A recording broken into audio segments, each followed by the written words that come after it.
this portion, in terms of its location, it's not in its sequential order.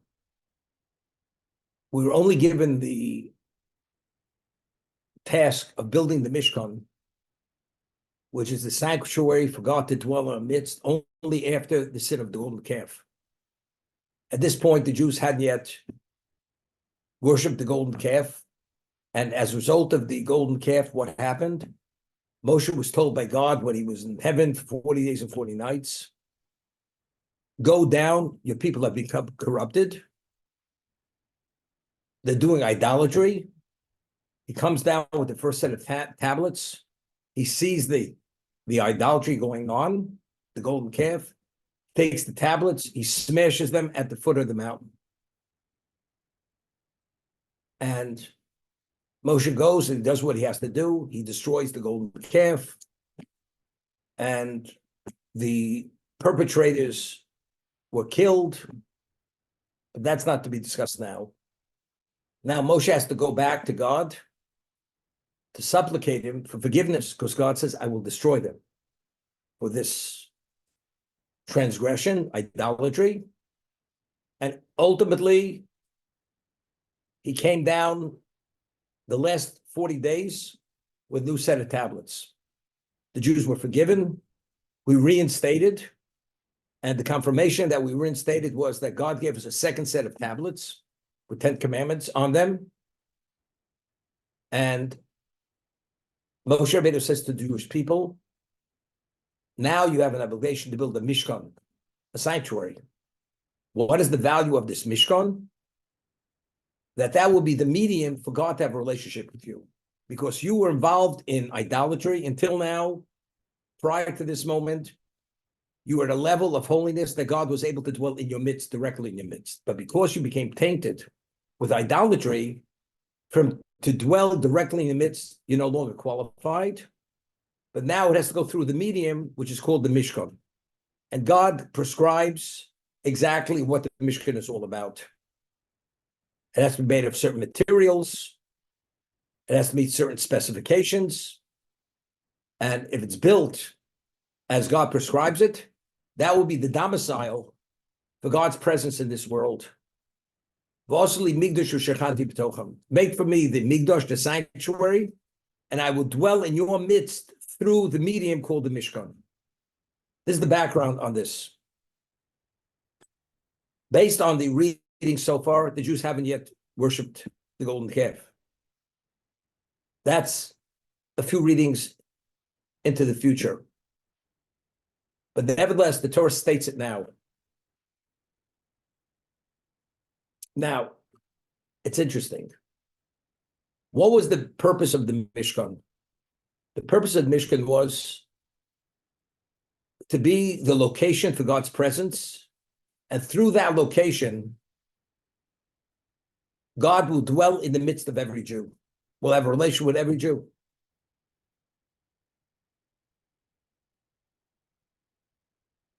We've mentioned many times that the numerical value of Echad is 13. The Jewish people are comprised of 13 tribes. 12 tribes had a share in the land. The tribe of Levi was the 13th tribe, did not have a share in the land. At Sinai, what did God say? I will take you as my people, and I will be your God. You'll be my holy, princely, kingly nation. And that's who we are. So there is a relationship between us and God. But every relationship, as I mentioned many times, for the ultimate level of compatibility, you have to have commonality. What's the commonality, just profile-wise, between the Jew and God? The Maharal of Prague writes, if you would want to describe God, any level of description, how would you describe it in terms of what his essence is? Let's you'd say he's merciful. He's most merciful. He's gracious. He's a creator. He's creative. That doesn't tell us who he is. That's something he does. He relates to this existence through the attribute of mercy, judgment, indiscriminate kindness, but that doesn't tell us who he is. What one word that could identify who he is? There's no other word. Echad. Echad means nothing exists outside of him. God is infinite. There's no beginning, there's no end. He is everything. But in terms of any other description, there's no other word to describe it. He's Echad. So the only one who's able to have that level of relationship with him, you have to reflect that unity, that oneness. So at least in number, Yaakov had 12 sons. One of the tribes divided in half, was split. Ephraim and Manasseh. Levi, who was the one who did not participate in the golden calf, who was the most spiritual of all the sons of Yaakov, they have no share in the world, in the land of Canaan. They are designated to be the officiants of God. That's Levi. So the number of tribes are 13. That is numerically Echad, one. So the Maharal of Prague writes, not only are we one in number, numerically, we are one in terms of our gradations of spirituality. The Jewish people are comprised of 13 levels. What does that mean? Echad is spelled in Hebrew, Aleph, Ches, Dalet. Of all the 13 tribes, who's the most spiritual?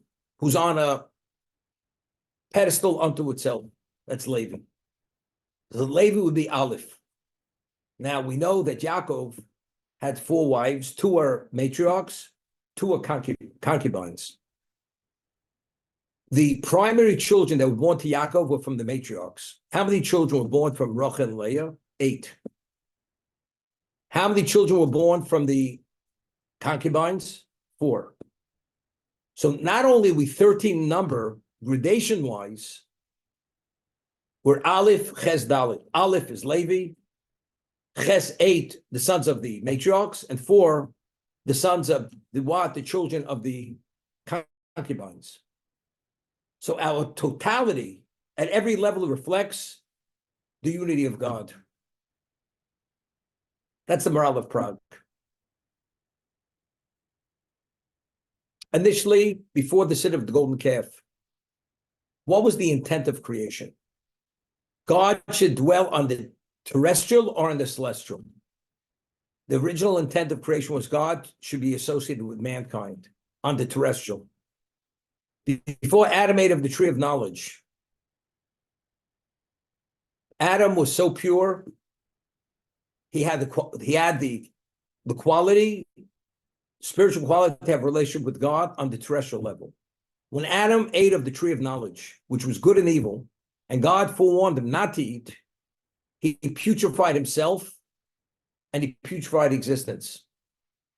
God ascended from this existence. The next time God came down to have a relationship with the terrestrial was at Sinai.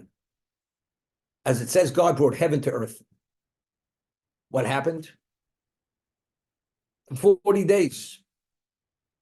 On the 40th day, because the Jews believed Moshe Rabbeinu was no longer alive, they gravitated back to idolatry. It was initiated by the rabble that left Egypt with the Jews. When that happened, God says the Jews reverted back to post-sin of Adam. The terrestrial is no longer qualified, and they're no longer qualified that I can have a direct relationship with them.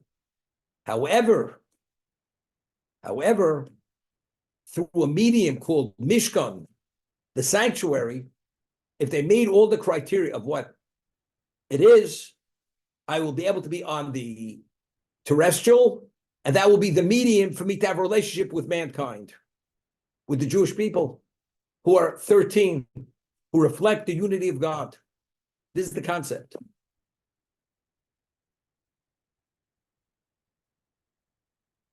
A person, you want to build a home. So what do? You hire an architect and you tell him exactly what your needs are. And he designs a blueprint based on what your needs are to accommodate all your needs, whatever they may be. And then the home, the residence is constructed based on to meet the needs or the amenities which will accommodate that person. If you're creating a domicile for God, how many components should be in that domicile? If it's the location for the Echad, for the one and only, the one who's the unity of all existence to dwell in there, that his presence should be represented there. How many materials should be in that domicile? Should it be comprised? 13. The Mishkan had 13 materials were needed to build the Mishkan. 13. Why 13? Because 13 is Echad. That since this is the location for the Echad, that is his dwelling location, therefore that location reflects what he is, that he's the totality of everything. That's the understanding. Okay?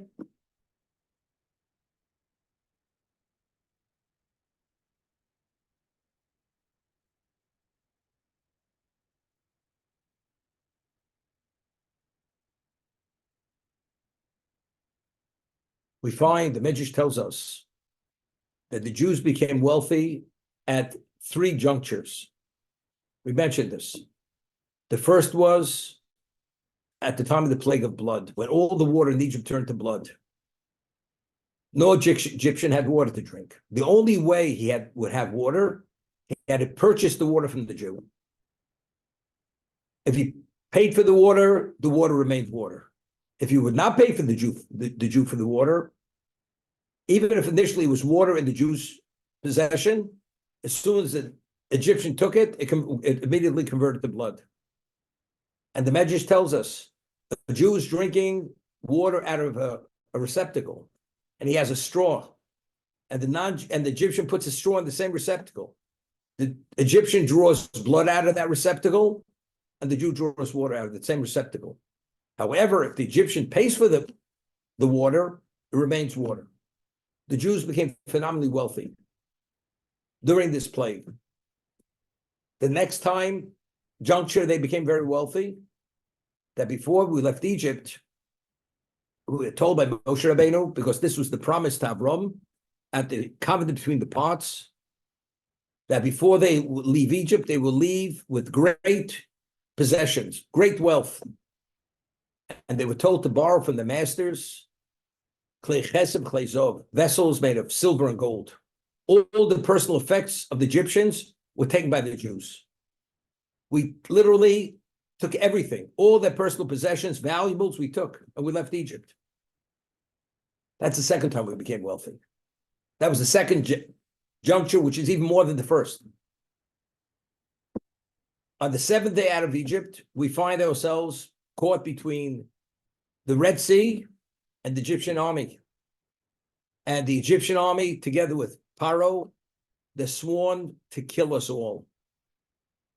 No survivors. And we don't know what's going to be. The Jews start complaining. God says to Moshe, tell them to travel straight into the sea. The sea splits. The Jews travel through the sea. The Egyptians follow them into the sea with their chariots, with their cavalry, and with their soldiers, everything. They followed us. It came to morning. God says to Moshe, it's time for the sea to close. The sea closed on the Egyptians. This is the mightiest forces in the world were destroyed in an instant. The sea came on them, they were all destroyed. The chariot corps, the cavalry, the soldiers, everybody was killed. Okay? The Jews come out of the sea. They no longer see the Egyptians, but they're concerned. Maybe the Egyptians somehow were not caught in the sea. They're coming around on the other side, and they're going to be captured. God says, I will have the sea cast all their remains onto the seashore. So the Jews should see in real time that their masters are dead, and they will no longer see them. because they were told, you saw Egypt until now, you will never ever see those bastards ever again. They were cast onto the seashore, and they saw the remains of all the Egyptians who drowned in the sea. And that's when they sang the Song of the Sea. Oz Yoshir. When the sea cast out the Egyptians, it cast out all the chariots and the horses. The chariots were bedecked with gold, silver, and diamonds, and the horses were bedecked with this. The Jews only took the wealth that belonged to the citizenry, but the wealth that belonged to the government, that wealth they didn't take. The chariots and the horses were bedecked with gold, silver, and diamonds. And when the sea spit out the chariots, the spoils of the sea were greater than the spoils of Egypt. The Jews saw things they never saw before. They immediately started to gather all that wealth, in addition to the wealth they took out of Egypt. And the Midrash tells us that the wealth of the sea surpassed endlessly to more than the spoils they took out of Egypt. And Moshe Rabbeinu had to pull them away, because without him forcing them away, they just kept gathering this new level of wealth. So these are the three junctions we became wealthy. So in this week's Midrash, of this portion, it says that Hashem says to Klal Yisrael, to the Jewish people, the spoils of the sea will give it to you for one purpose only. Not for your usage, but to build the Mishkan. Although they had enough wealth, the Talmud tells us that the least amount of wealth that a Jew took out of Egypt was 10 donkeys, pack-out animals, laden with gold and silver, which is a tremendous amount of wealth. And this is addition to that. So the wealth you took out of Egypt, that was to fulfill the promise that God made to Avraham. They will go out with great wealth. The wealth of the sea was specifically to build the Mishkan. And God says, when I'm asking you to build the Mishkan on my behalf, you realize I'm not beholden to you. I don't have to in any way be thankful to you. Why? Because that wealth was given to you specifically for this purpose. I'm not taking money out of your pocket. It's not the wealth that was meant to be for you. This wealth was specifically meant for the building of the Mishkan. Now, let's understand. And of that, the 13 materials. Within, there were 13 materials which again reflect the concept of Echad, unity, because that's the domicile for God's presence, who's Echad, who's one. Now, the Jews had more than enough wealth to build the Mishkan. If you take a look at the materials that were needed for the Mishkan, gold, silver, copper, plus other things. Enormous amount of gold was needed. Enormous amount of silver was needed. Precious metals. Copper. And copper was very valuable. But if you have so much, so you take some of that, so much, and give it to building the Mishkan. Why did God have to give a separate endowment, the spoils of the sea, specifically for the Mishkan? Why wasn't it enough that what we had so much wealth? Why wasn't that enough to build the Mishkan? Why did God have to give us another level of wealth which surpassed what we took out of Egypt for the Mishkan? Why? So until recently, within the past 24 hours, I was always understood it this way. Now, what was the purpose of building the Mishkan? The Jews, after the first tablets were smashed, the Jews were disenfranchised. We were reinstated with the second tablets. Moshe supplicated God, we were forgiven, and a confirmation we reinstated was the what? The giving of the second set of tablets. When did Moshe Rabbeinu come down with the second set of tablets? On Yom Kippur. The reason why, the 10th day of Tishrei, the reason why Yom Kippur is designated as the day of forgiveness, atonement, was that's when the Jews were atoned for the sin of the golden calf. That's the day Moshe came down with the second set of tablets.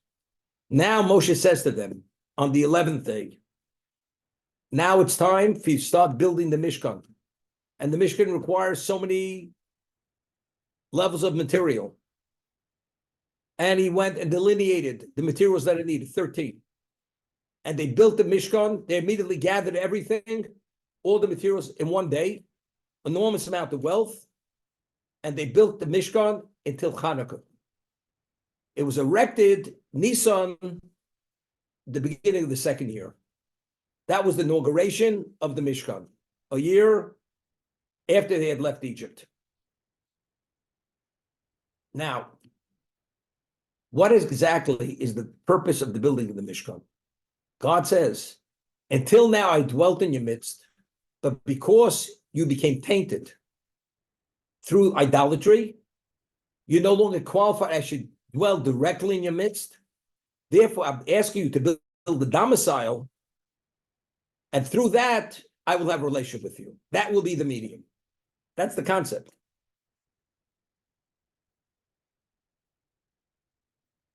And you know what's required? Enormous amount of gold, enormous amount of silver, enormous amount of other materials.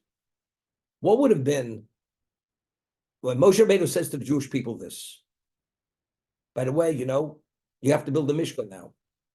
Because for you to be reinstated, you have to meet all the specifications that God set forth. And the Jews say to Moshe, that's a pretty costly project. Give us a few days to think about it. Could you imagine if they would have said that? And we have enough skeletons in our closet that, you could fill up a football field and maybe more than that with those skeletons. And here God is offering us an offer you can't turn down. And we say to God, do you know something? The amount of wealth that's needed, let us think about it. If they would have said that, God forbid, there would have been a level of prosecution that we wouldn't have been worthy any longer to build that Mishkan. So what does God do? God says, I will not touch the spoils that you took out of Egypt. I'm giving you a separate allocation of wealth which surpasses whatever the wealth you took out of Egypt, which is specifically designated to build the Mishkan. It's not money out of your pocket. This was given and endowed to you specifically for that, because God wants to prevent that moment from coming about, that as a result of that, they will build it immediately, and through that, they will be reinstated, fully reinstated. That's how I understood it until now, that God preempted the problem by giving this third allocation of wealth. This was the spoils of the sea. That's the way I understood it until now. Then I was thinking differently, which I think it made me more correct. What's the law? A Jew loses an article of clothing, a vessel, whatever he loses. And it's an area, and another Jew finds it. What's the law? The finder has to locate the one who had lost it and return the lost object to the rightful owner. It's a positive commandment. It's called Veheshev Aveda. It's called Hashavas Aveda, returning the lost article. What happens after the person loses the article? The owner despairs. He's lost it for an extended period. He's given up hope that he'll ever find it. And he's expressed it as such. Once the Jew despairs, the finder has a right, when he finds it, to keep it. He no longer has an obligation to return it to the rightful owner. Because the moment you despair, the finder has a right to keep it. What about if somebody drops something in the ocean? It goes to a location which no one is going to able to find that particular item. It's lost from not only from the owner, it's lost from all mankind when it falls into the ocean. Even if the owner screams and says, I don't despair, the moment it falls into that location, it becomes ownerless. And if you have a skin diver who's able to jump into the ocean and retrieve that, he has the right to keep it. Because if it goes into a location which it's removed from all humanity, it becomes ownerless. It becomes ownerless. Okay, so let's talk now. The Talmud tells a story. Alexander the Macedonian, known as Alexander the Great, conquered the world. And he was a young man when he conquered the world. And he was a man who had no scruples. Life meant nothing to him, and he was vicious, and nothing held him back from doing anything that he wanted to do. And he set up a world court because he wanted justice should be instituted on the global level. And he set up this court. And anybody who has any claim against any other nation, you lodge the claim in this court, and he will adjudicate it, and he will personally settle the claim. What happens? The Egyptian people, they bring a claim against the Jewish people. That when the Jews left Egypt, they came to the Egyptians and said, we'd like to borrow your gold and silver vessels and your other valuables. So we believed they were borrowing it. After 3 days passed, we realized they're not coming back. They deceived us. If that's the case, we're making a claim, we want all that wealth to be returned. This is the case they presented before Alexander the Great, Alexander the Macedonian. If the Jews would have had to pay that number, it would have bankrupted the Jewish people. There was no way they could meet that financial payment. So there was a man, a little man, a Jew. He comes before the Sanhedrin, the High Court of Israel. He says, you know something? And he was a hunchback. He was a hunchback. And he says, look, I think I could respond, and I think I could win the case against the Egyptians. And if I can't, they'll say, look, the man who came to try to defend the Jews wasn't qualified. Then you rabbis, you could come and defend the claim. Okay? He goes before the court, this Jew, and he's hunchback, and they see him walk in, and the Egyptians present their case. So Alexander says, so what do you say? He says, I want to explain you something. It says in our Bible that we were in Egypt for 400 years. We were an innocent people, enslaved, killed, tortured. Every litter of birth was 6 children. We're talking about hundreds of millions of Jews worked without payment. Do you know how much money the Egyptians owe us? So we took as only a pittance of the debt. When the Egyptians heard this, they were terrified. They realized that they better skittle out of there real quick, because otherwise they can take the shirts off their backs. The Egyptians fled and disappeared.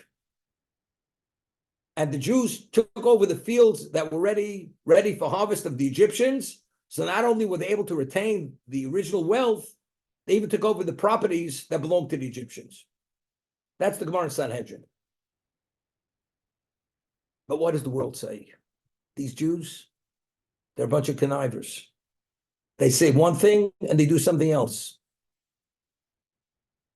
If, let's say, the Mishkan would have been built with this wealth, this material, you know something? This is God's domicile. If anybody could say anything negative, that material came about through deception, that's the ultimate disrespect to God. The Talmud tells us, what is the signet of God? The signet of God is truth, unadulterated truth. Even if it's perceived, it's slightly tainted, it's a disrespect. Therefore, the spoils of Egypt don't qualify to build a Mishkan. Therefore, you know what God does? God has the Egyptian armies, the cavalry, the chariot corps, bedecked with gold, silver, and diamonds belonging to the government. They go in the sea closes on them. Now, the spoils of the sea that were cast onto the seashore, what is the status of that wealth? It's called ownerless wealth. Was anything that falls into the ocean, and then it's washed up, has no ownership. There's no negative background on this wealth. So because it was the location for God's presence to reflect every aspect of God, it had to be whistle clean, so to say. It cannot be any way tainted, or anybody can even say anything negative about what that material was. Therefore, only the spoils of the sea qualify for building the Mishkan, not the wealth that they took out of Egypt. That's what I said recently, within the past 24 hours. Now, we find the Holy of Holies, when the Beis Hamikdash, the temple, was built in Yerushalayim, in whose portion was the Holy of Holies? The Aron, the Ark, which contained the broken tablets, the second tablets, and the Torah, which had the cherubs on top of it. And when God would communicate with Moshe, it was from between the cherubs. In whose portion did that ark sit? It sat in the portion of Binyamin. Why did he merit that it should be in his portion, not in the portion of any one of his brothers, any of the other tribes? So there's a number of reasons. One is mentioned in the Talmud, in the Gemara, that when Moshe Rabbeinu blessed Binyamin, he says it's something he pined for. Of all the brothers, he wanted to be the host of the divine presence more than the other brothers. It's something he wanted more than they wanted. And because he wanted it more than they wanted it, God gifted him that he should have the privilege that the ark and the divine presence should be in his portion. That reason is offered by the Gemara, by the Talmud. There's another reason given in the Midrash. However, there's a commentary who cites another Midrash. Now we find the showdown between Yaakov and his brother Esau. They hadn't seen each other for 34 years, maybe a little more. And finally, Yaakov hears his brothers coming with 400 men. They're gonna have a confrontation. Ultimately, it ended peaceful. They embraced, they hugged, they kissed, they cried. Now Yaakov introduces his family. Who's the first family he introduces? The concubines with their children. What do? They bow. They bow to Esav. Then he introduces Leah and her children. She and her children, they bow to Esav. Then Rachel at that time only had one child. Yosef was the only son born. Rachel was pregnant with Binyamin. Rachel and Binyamin and Yosef bowed to Esav. The only one who did not bow to Esau was Binyamin, because he wasn't born yet. Could you imagine who is the representation of all evil in existence? Esav. Esav is the personification of evil. This is Amalek. That means the sons of Yaakov, they submitted to evil. That creates a certain degree of impurity. It's inappropriate. God should be in your portion. You submitted to evil. So therefore, Binyamin was the only one who did not submit to evil because he wasn't born yet. He never bowed to Esav. Because of that, he qualified to be the location, to be the domicile, to be the host of the divine presence. So again, the level of purity that you need to be privileged to be the host of God, the level of quality of material, it cannot be tainted to any degree. The level of purity has to be to the nth degree. Therefore, the material was the spoils of the sea. The location was a person who's your host, never submitted to evil to any degree. And that's the understanding. Okay. So we've spoken about why it was the spoils of the sea, why the number 13 materials went into the building of the Mishkan, Because 13 numerically is Echad, which reflects God's essence, which is one. Nothing exists outside of God. And God says, I'm not beholden to you. I'm not beholden to you. Because this was given to you as a gift. The other, you had to take some level of initiative. Now, the question is, why wasn't that also a gift? It was a gift. The Torah tells us that when we borrowed the personal effects of the Egyptians, something miraculous happened. Here were slaves, and we go to our masters and say, we'd like to borrow your Rolex diamond studded watch. Could you imagine? The audacity.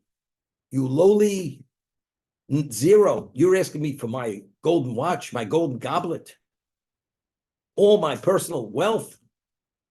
But what happened? A miracle took place. God caused that the Jews should find special favor in the eyes of the Egyptians. And the Egyptians, when they gave their personal effects, they felt honored that they were able to provide and accommodate the request of the Jews. It was miraculous. They didn't have to extort it out of them. The Egyptians gave it willingly and happily. They felt honored that they were able to accommodate these people. It was a miracle. But Moshe Rabbeinu originally said, Hashem says to Moshe, please ask the people to borrow those personal effects. Please ask them. Why?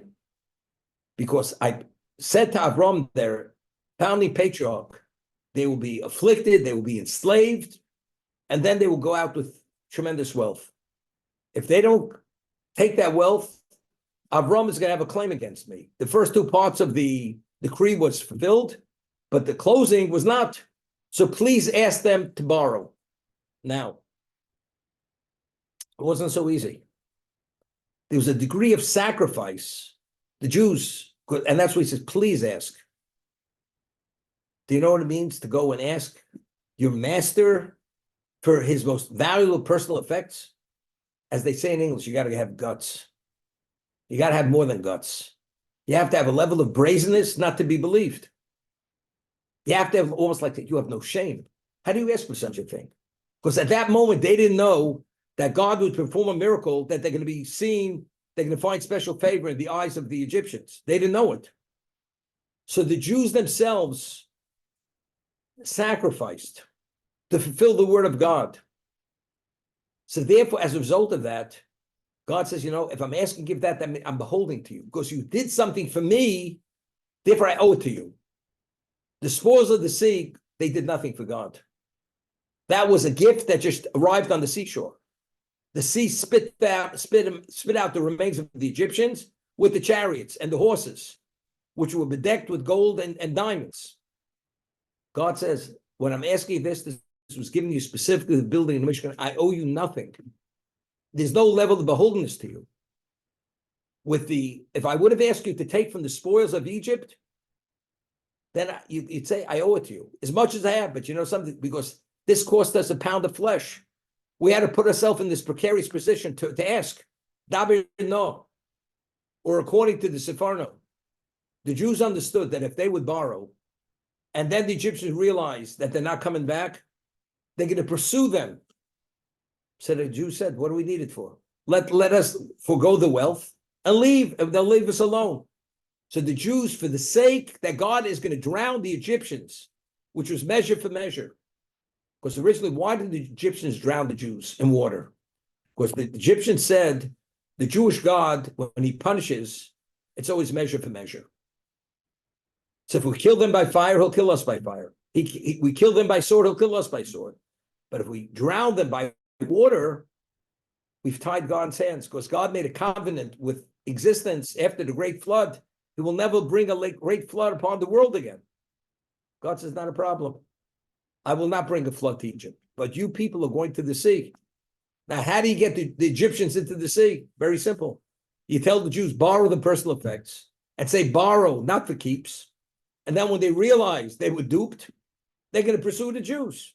And the Jews knew this. But despite that, they borrowed. So if that's the case, if I ask you to use that wealth to build a Mishkan, I owe it to you. Because really, you didn't want to borrow it. You did that for my sake. But I don't owe you anything. Therefore, I give you an additional endowment of wealth that spoils of the sea. For that, you didn't sacrifice. As a result of that, it's 13 materials, which are all contained within that. And there was no sacrifice. It was delivered on a platinum platter, all that wealth. And therefore, but what's interesting, this is what's interesting. What was the value of the building in the Mishkan? To be reinstated. For God to what? To dwell in the midst. If you say you're doing it for God is one thing. But you're the beneficiaries. God's the beneficiary here. You're the beneficiaries. Like somebody says, I'm going to give you an education, free scholarship from kindergarten straight through medical school, plus who knows what. And the person says, I guess I'll do you a favor. I'll take you up on it. I just handed you the world on a silver platter. You're doing me a favor. You're doing yourself a favor. You're going to be one of a kind after having all this without any financial outlay. God says, build a Mishkan, you'll be reinstated. Otherwise, you're history. God says, yeah, but I don't want to be beholden to you. Beholden, I'm doing it for you. You're not doing it for me. But you understand, people don't see it that way. It still cost us. The cost that's out of pocket. That's more than a copay, so to say. Therefore, God says, something, because people don't see things right, and they always feel the pinch. As a result of that, it's the spores of the sea, which you did nothing to bring that about. That was given as a gift. From there, I will not be beholden, and only through that will qualify as the domicile, which reflects every aspect of my being of Echad. That's the understanding. Just like then, just one thing. The portion begins, Gabriel bnei Yisrael vichu li truma. Take for me this tithing. Meaning when you tithe your assets, do it for me, for my sake. Only for me. And also, it was not compulsory. The giving of the wealth for building the Mishkan was not obligatory. It's only Asher Dvenu Libo. Only if you gave as a result of the generosity of your heart did it qualify as a gift. But if you felt you're being forced to give it, God says, I don't want it. Doesn't qualify. And when you take it, you have to take it for me. When you tithe it from your tremendous amount of wealth, do it for my sake. Now, the Ramchal writes in the Mesilas Yesharim, Path of the Just, you're supposed to do a mitzvah for the sake of the mitzvah, what we call the Shema.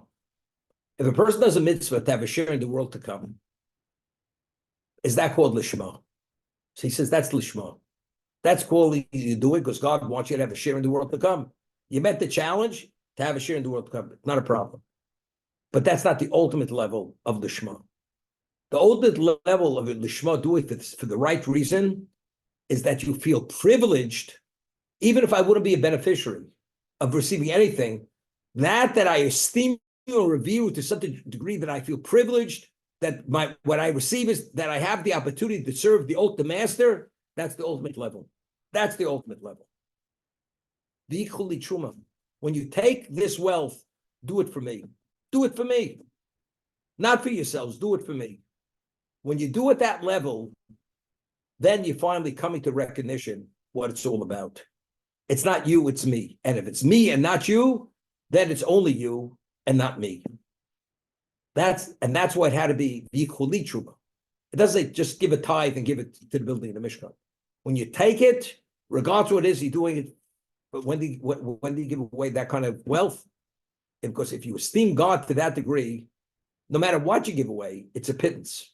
It means nothing. We find Yaakov Avinu, he worked 7 hard years for the hand of Rachel. And it says the 7 years passed like a few days. We know something, because he loved her. Something you love, yesterday was not soon enough. And he says the 7 hard years will pass like a few days. Why? Why did Yaakov love Rachel? Who was Rachel? She was the primary matriarch. He understood only through her could you have a Jewish people. The objective of creation is have a Jewish people. Nothing less than that, nothing more than that. So what's 7 years of hard labor to create God's glory at that special level and eternity? Could you imagine buying a $50 trillion piece of real estate for a half a cent? And you got to work hard for that half a cent. It's ridiculous. It's less than a blink of an eye. That's how Yaakov saw Rachel. So what's 7 years of hard labor? Meaningless. If you understood what it means, God should dwell in your midst, regardless how much wealth you give. It's a privilege to be able to give, to participate, that you should be our guest. I'll give you an example. People vie to have the king to be their guest. And you got to bid on it, because everybody wants the king to be the guest in their home. And they'll display a level of hospitality never have been displayed before. Somebody says, what are you doing? And if you would have done a third of it, it wouldn't have been enough. Person says, you know who this is? The king is coming to my house. If you understand what it means to honor the king, amount means nothing. As much as I do, I'm privileged. When it comes from me being privileged, sky's the limit. That's it. I give it all. When you do it for me. Not because you're going to be a beneficiary, because you recognize who I am, and the relationship is crucial and essential. And if you do it for that reason, then you bring it over the top.